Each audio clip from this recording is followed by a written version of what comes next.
Endurance Junkie Podcast, episode 88, brought to you by Health IQ, an insurance company that helps health-conscious people to get special life insurance rates. Go to healthiq.com/junkie to support the show and learn more.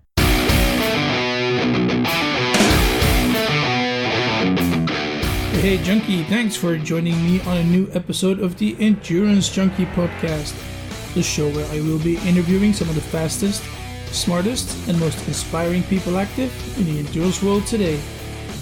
Now before we get going with today's show, I would like to thank Health IQ for supporting. Many people in the endurance community have had trouble with how much they pay for life insurance, simply because most of the companies haven't caught up yet with the effects of exercising and leading a healthy lifestyle. Instead, you might get penalized for family history and BMI and other stuff like that, but you don't get rewarded for your health-conscious lifestyle. Well, Health IQ is a company that's decided to change that, and they will gladly offer you special rates on life insurance. So if you want to learn more and get a free life insurance quote, head over to healthiq.com/junkie. That's healthiq.com/junkie to learn more and maybe save over $1,000 on your yearly premium. Right, on to today's show. Mike Foote transformed from an average runner to an elite ultra-distance trail and mountain runner when he was selected to run the Wasatch 100, one of the most grueling 100-mile races in the world, back in 2009. He started running higher mileage, signed up for some tune-up races in Montana, and ended up finishing 9th at the Wasatch 100. Now, since then, Mike has recorded a 3rd place at the UTMB in 2012, 3 second-place finishes at Hardrock 100, and multiple wins over various distances. So hi Mike, thanks for coming on the show. Can you start off by telling us a bit about yourself, your sporting background growing up, and how you ended up in ultrarunning? Yeah, thanks Peter. I appreciate being here with you. Yeah, so sport for me meant only one thing when I was younger, and that was baseball. I did not grow up running or doing any sort of endurance sports. I grew up in the flatlands of Ohio in the U.S., and I was a very dedicated baseball player, and also wanted to get way into muscle car drag racing. So my background when I was younger is very different than where I am now.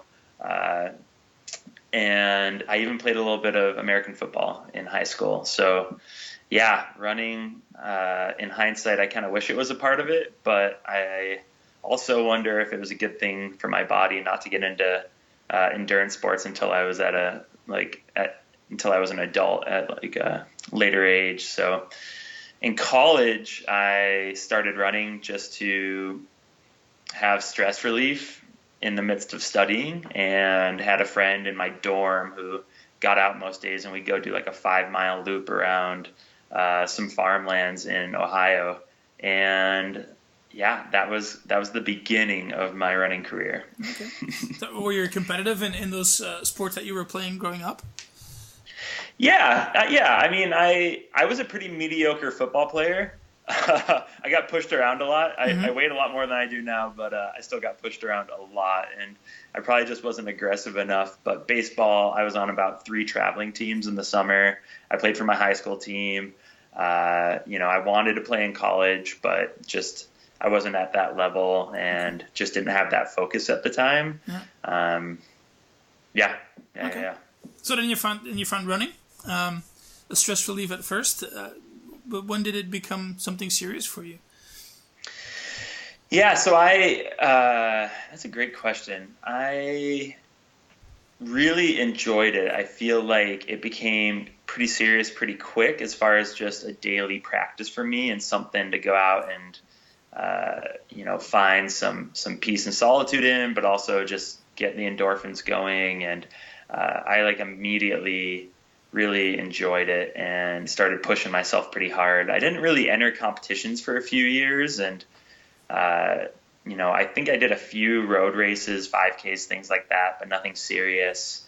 Throughout my undergrad, I poked around,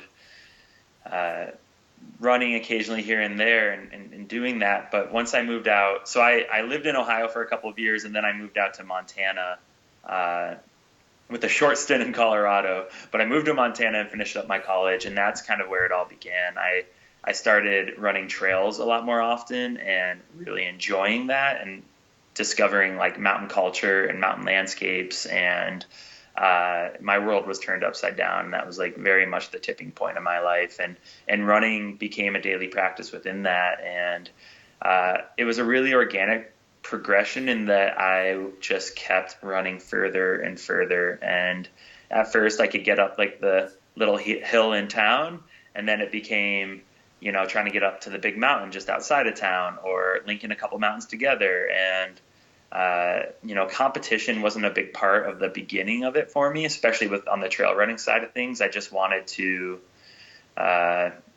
see what was beyond the next ridge, what was past that peak. And as my fitness grew, my objectives grew, and it was this very natural progression. But I finally jumped into a race called the Bridger Ridge Run in 2007, which is I just did it again this year. It's like one of my favorite courses in the world. It follows an entire mountain range, north to south, along the spine of the Bridgers, and it's really hard, really beautiful, really technical. And, you know, I thought I'd never be able to do something like that. So I trained really, really hard, not knowing what the hell I was doing, but, you know, running hard every day while living in Glacier National Park, and went and did it. So this was a decade ago now, and I went and did it, and I got fourth that day, which, like, for me, I was like blown away. I didn't think I'd even be able to finish the race, and to have something like that was really encouraging. And so that was like the first time I'd ever competed in trail running, and it was just a really fulfilling experience because of the challenge, but also like I was completely blown away by the people that were in the race, and like the camaraderie and the community, and I was hooked. Yeah. So yeah, that was the beginning. Okay, and that race, was that sort of like a tipping point as well, that you thought, hey, maybe I can make a living out of this? Absolutely not. No. I was still ski patrolling and raft guiding up in Whitefish, Montana, and just living kind of the ski bum lifestyle after college. And more than anything, I think it was just, I really enjoy this, and I want to make this a priority in my life. I would say kind of the next step was 2 years later. I was still ski patrolling up in Whitefish, and in the middle of the winter, I had read an article about running 100-mile races and thought that was insane and thought I never wanted to do that. And so I started researching them because I just thought they were super compelling, but I didn't think I'd ever want to do one. Mm-hmm. And I stumbled across the Wasatch 100 race. Do you know that one? It's down in Salt Lake. No. Mm-hmm. And I happened to come across the website the last day that you were able to put your name in for the lottery. So there was this like scarcity, and 10 minutes before I never wanted to do a 100-miler. And then when I was there, I was like, oh man, like if I want to do this thing, like I have to put my name in the hat right now. And I don't even think you had to pay or anything. All you had to do was like fill out an easy form, and then a month later they tell you whether or not you're in. I think the statistics at that time were like you had a 12 or 15% chance of getting in. And I was like, sweet, I'll put my name in the hat and I'll tell everybody, and like I'll be proud of myself for having tried.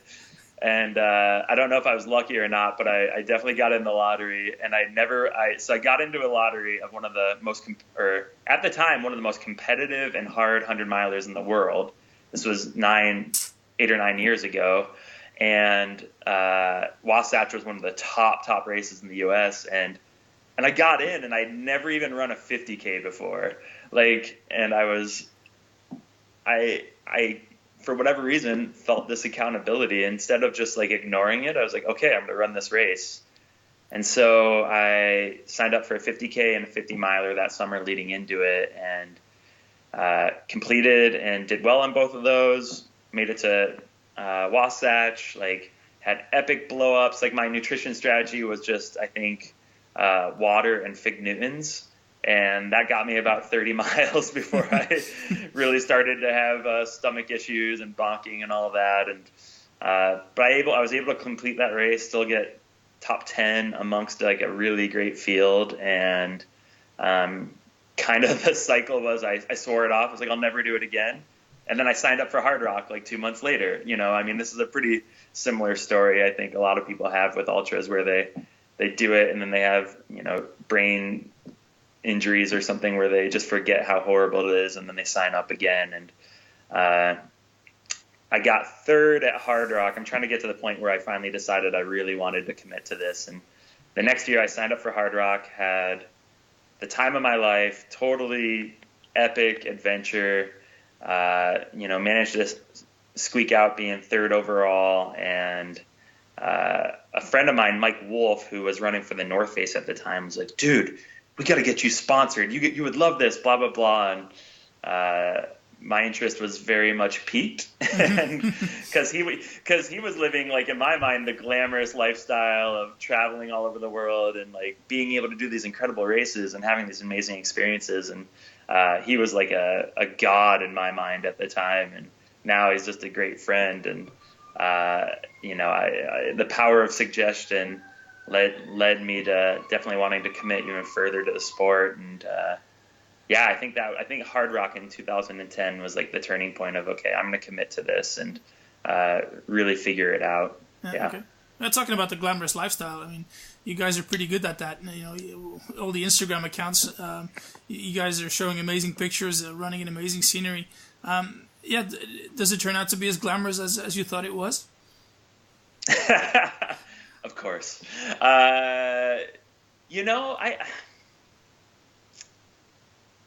It's such a great question, because I think we all know the answer is no. I think I'm lucky. I've made choices in my life to live in a really great spot in Missoula, Montana. I do take a lot of photos just from like the trails in my backyard, and they are great. And, you choose to share things that look a little prettier than other days. I mean, we struggle with lots of cloudy days here. We had a horrible summer of wildfire smoke where I pretty much couldn't even train for 6 or 8 weeks. But I probably don't share as many of those moments as I probably should. But yeah, I think I'm like a lot of folks trying to find that constant balance. Like, by no means am I a full-time professional athlete. I'm a race director as well. I organize the Mountain Runs. I've worked with a running store here in Missoula, building out the events arm of that business for the last half decade. Working as a race director, I work on the board of a nonprofit here in town that does a lot of land conservation work. Like, I think if I were just left to my own devices as a professional athlete, I don't think I would probably. It wouldn't be that glamorous, to be honest, for me. I think I like having my hands in a few things at a time, and it keeps a little bit more balance in life. Mm-hmm.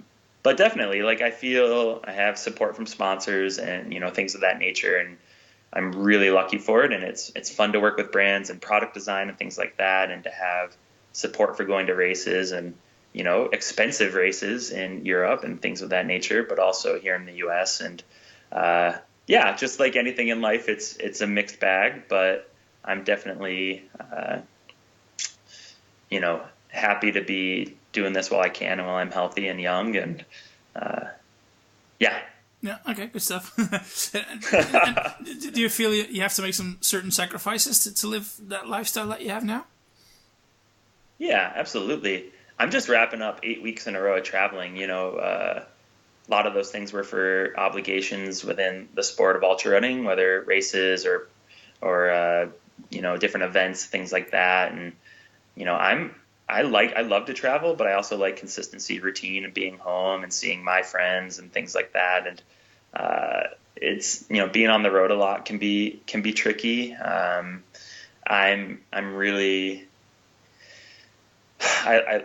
I really enjoy training, and I put a lot of hours in a given week, and I like to train alone. And I oftentimes, need to make a really concerted effort to be social. Mm-hmm. I think sometimes there's social sacrifices as well. And, when folks want to go out and enjoy a later evening, oftentimes I'm the first one to bail and go home to bed early. And, though I think there's those sacrifices also. I own a house here in Missoula with my girlfriend. We've been together for almost 5 years. we're constantly playing the game of trying to find that balance and prioritizing training, but also prioritizing time together and doing things together. And, I think we're in all those aspects, like it exposes the need to be really conscious about how you do things, because if you're just prioritizing just one lifestyle over another all the times, it can lead to really unhealthy relationships. And, that's something I'm constantly aware of. And I think I do a decent job of managing, but it's something that, week in and week out, you have to be really on top of, or otherwise it can become toxic. So, but it's also go ahead. Yeah. What keeps you motivated to keep making these sacrifices?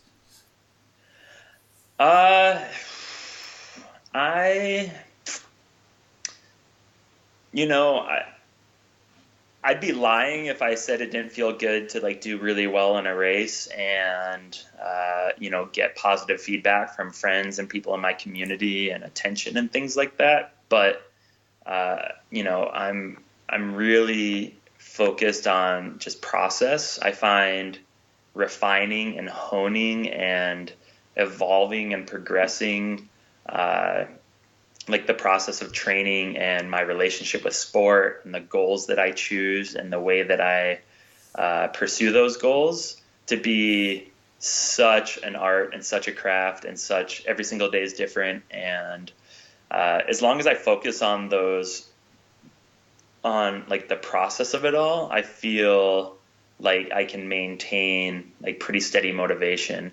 Obviously it's like the general progression I hope is like steady, but like within like that, like there's days that I have zero motivation and I'm worked over, or I'm just stressed or anxious about other things, or I've just put in too big of a volume block and I'm just exhausted. But, I reevaluate and I try and like kind of rediscover purpose in it all. And so as long as like, by no means do I have just like the steady, great motivation, but I try and address it when I do have really low points, which definitely happens in a year. I mean, I think everybody has that. And for me, it's just a matter of like kind of taking that step back and saying, okay, what's going to be a process that I enjoy, or at the very least I'm like interested in and intrigued by, and like, then I start chasing that. Yeah. So how'd you go about then setting your goals and your year plan and your training? Do you work with a coach? That's a great question. So I just recently, in the last like 4 or 5 days, started talking with somebody, and I feel like it's almost too soon for me to like share. I think like I should take a step back and say that in the last couple of years I haven't worked with a coach, and I've really enjoyed it. I tend to fall into the just really enjoying doing my own thing. And I also really like the process of structuring training and, creating feedback where I can learn from how I'm doing it and like addressing it on the go and not having anybody to be accountable to. I really like that, but I realize that there's limitations, and it's so great to have somebody to bounce ideas off of and to somebody to hold you accountable, but also maybe for me, I think it's pretty common in ultra running for people not to be held accountable to do more work, but sometimes to be held accountable to do less work. Mm-hmm. So just in the last like week or so, I've been in contact with a guy named Scott Johnston who works at Uphill Athlete. He is the author, along with Steve House, of Training for the New Alpinism, which is a great book that a lot of endurance athletes have read in the last few years, and seems like he does a lot of coaching in Nordic skiers and things of that nature. So seems like a great guy, and really excited to just have somebody to bounce ideas off of more than anything, almost more so than just like the day in and day out grind. But we seem to have really similar philosophies, and definitely appreciate him. So yeah. You've taken up Ski Mo last year, I believe.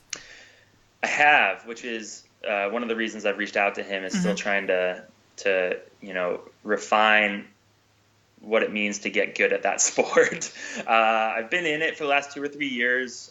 Last year was a really big year for me. I made the U.S. team, which meant we were able to go over to Europe and race at the World Championships, which happens every other year, and also in some other events over there. And it was eye-opening. The European scene, as is with many endurance sports, is very celebrated, very deep, very competitive, and just like really inspiring. And I mean, I could talk about ski mo all day. What questions do you have? It's such a fun sport. Yeah, well, first of all, for those of us who don't know it, like, what is it exactly, and what's the format of the races?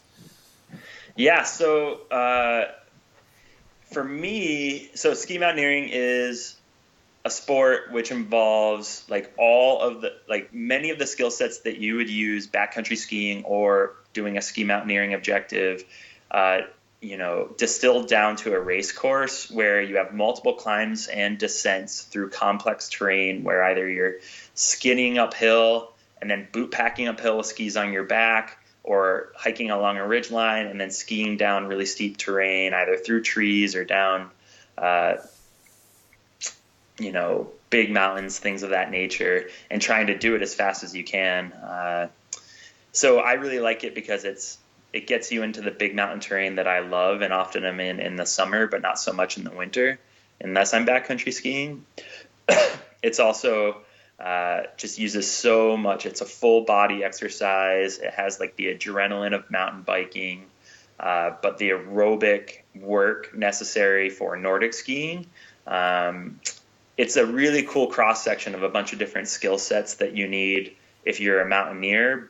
I mean, we have, sometimes you use fixed lines, you put a harness on, you use crampons. I mean, the courses can be really technical, which I love, and that's the terrain that I search out, when I'm training.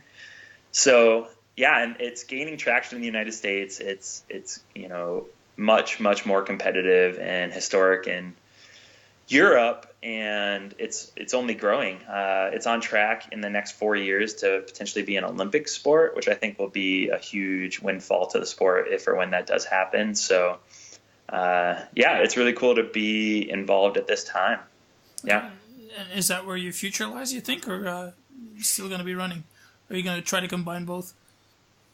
Yeah, I think both. I think at the end of the day, so this goes back to like the goals. Like I got way into running, and I love it. I love it. And I got so into running that I quit ski patrolling. I started coaching cross country down here in Missoula, where I live now, and I just 100% got into running. And then in the last few years, so I was a skier historically, but I backed away from it in order to just run like year round and compete in big races year round.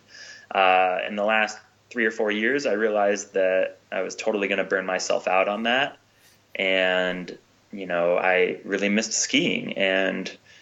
But at the same time, I loved the endurance aspect of, skinning around in the mountains and doing backcountry skiing. And so I started to dip my toes into ski mountaineer racing, and it's been great because it allows me to take both a mental and physical break from the pounding of running. And I live in Montana, and in the winter there's snow, and it just is such a natural thing to go out and go skiing during the day versus, I used to feel like quite the chore to run all winter. And I just find that I'm more motivated in the summers now for running and more motivated in the winters for skiing if I have, both these sports. My running race season has become more abbreviated, but for races like Hardrock and the longer, steeper races that I love, I don't think that I've sacrificed anything. If anything, I've gotten more aerobic strength from skiing for it. And it I hope, I'd like to think, because this is what I'm doing, I hope that it translates well for my running as well. So, yeah. So, yeah, are you running to get fitter for skiing, or are you skiing to keep your fitness for running? Oh, man. I think I'm skiing to ski and I'm running to run at this point, just hoping for the best. Okay, good stuff. Yeah, because, you touched on Hardrock before. You finished second there 3 times, I think. You got lucky again this year, so you'll be on the start line in 2018. You seem to have some unfinished business there, right? Yeah, I'm a fortunate soul to get into Hardrock, and I'm fortunate to experience the Hardrock 100 with the likes of Killian Jornet. Yeah. with that said, it's just a shame that I keep getting into Hardrock during this great period of time that Killian keeps showing up. Last year he had a dislocated shoulder, and he just like took me to task. We ran probably 40 or 50 miles together though, and he's just, I mean, we've crossed paths a lot over the years, and he's just a great guy, and I've got so much respect for him, and he's a real big inspiration for me, and to be able to share miles with him is great. And I would have done anything I could have to beat him, and he still crushed me. So we'll both be, if we're both healthy, which I hope we are, we'll both be on the start line in July, and we'll see how it plays out. But yeah, my unfinished business is, each year I get a little faster, and that's really fun for me. And I'm just piecing together that course and just really trying to, get all my ducks in a row. And it's such a fun objective that you really come in. I personally really come in motivated, and I love it. And if I can keep just having a better race every time I go out there, I'll be happy. And of all, I think in all sports, it's great to race your own race, but even in ultra running, I think Hardrock is the kind of race where you need to just go in and do your own thing, because it's such a beast of a course. And that's the true competitor out there that you're fighting against. And I've learned that, over the years, and that'll definitely be my plan for this year. Good luck. Isn't Killian active in ski mountaineering as well? Oh gosh, yeah, he's the guy. I mean, he does as well in ski mountaineer racing as he does in trail running. I will say it is a bit deeper of a field on the front end, and he doesn't always win, but he almost always podiums. And so wherever you go, he's there. Exactly. Oh no, I mean we see each other at a bunch of races, and it's fun. So yeah. One day. I'm realistic. So maybe if he dislocates both shoulders this year, I'll have a chance. So yeah, you've been active for quite a while. What do you see as your biggest achievement in your career so far, and what's your biggest disappointment? Ooh, man. So my biggest achievement, honestly, is consistency. Like, I just really want to continue to love this sport and not get burnout. And I think there's been a lot of in the sport of ultra running, let's be honest. I mean, there's people who go out hard and have amazing success and then crash and burn in a horrible way. And I don't want to, first of all, I don't wish that upon anybody. And second of all, I don't want that. And I've been running competitively ultras now for 9 years, and, knock on wood, I've never had an injury. I've had some mild, just mental burnout, but kind of reset pretty well. And my results are good, and that's great, and I want to stay competitive. But for me, it's been maintaining a healthy relationship with it, and that's been, and obviously I want to maintain a healthy relationship because I am competitive and I want to do well. But at the end of the day, that's been so great. People always ask me what should I do if I want to become a better runner? And I'm always well, enjoy it and maintain consistency. It's so simple. And for me, I'm always constantly reminding myself that. And, that's been great. I mean, races like Hardrock and UTMB that I've, stood on the podium of are really important to me. And those are great, things along the way. But if I hated running today, or I hated skiing, or I was injured all the time, it wouldn't be worth it. So for me, that's been the biggest achievement. I guess the biggest failure, I guess specifically, would be races I really want to go to UTMB again. I did it in 2011 through 2014 and did really well a few years, but then had my one and only DNF in 2014, which was really hard for me. I took a lot of pride in finishing all the races I started, and I haven't DNF'd since. And I'd really like to get back to that race. Unfortunately, I've started this tiny little race called the Rep Mountain Runs, which used to be a couple hundred people and will probably be 3,000 next year. And it's the dang weekend is UTMB, so I have other obligations. Maybe in the future I'll be able to get back to it, but I really love that race. But right now I'm growing a big event here in the U.S., which has been really fun as well. No. So you touched on the subject there of mental fatigue. I saw a couple of articles recently about the link of burnout and ultra runners. What's your thought on that?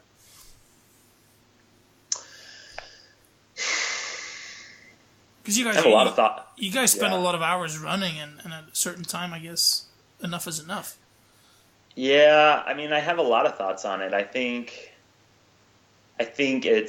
volume and more and more and more is glorified, and I think people who are, let's be honest, people who are drawn to ultra running are often drawn to doing a lot in their lives and probably take on big workloads in multiple facets of their lives. And so, sure, it's great to go do a ton of volume, but if you're not resting the rest of the day, you're going to just slowly but surely just bury yourself. And I think it's easy to romanticize like something that like, you know, Killian is a great example of somebody who does a ton, but recovers really well, is really smart about it, and has decades of endurance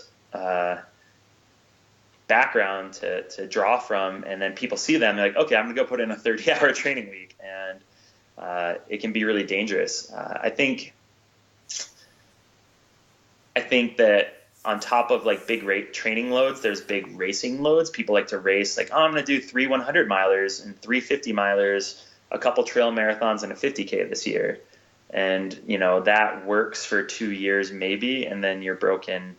And we've seen that. And it's interesting now, like, you can slice it so many different ways. Like maybe the pendulum swung so far that everybody's afraid of overtraining syndrome now and is only doing short intensity stuff. And, you know, I think everybody's just got to find what works best for them. And for me, it's just been about, and I think I'm not unique in this, is just really trying to discover what it means to be recovered and being able to pay a little bit more attention to my body and knowing when I'm getting to that edge. You have to go over the edge like a handful of times here, right? to learn where the edge is.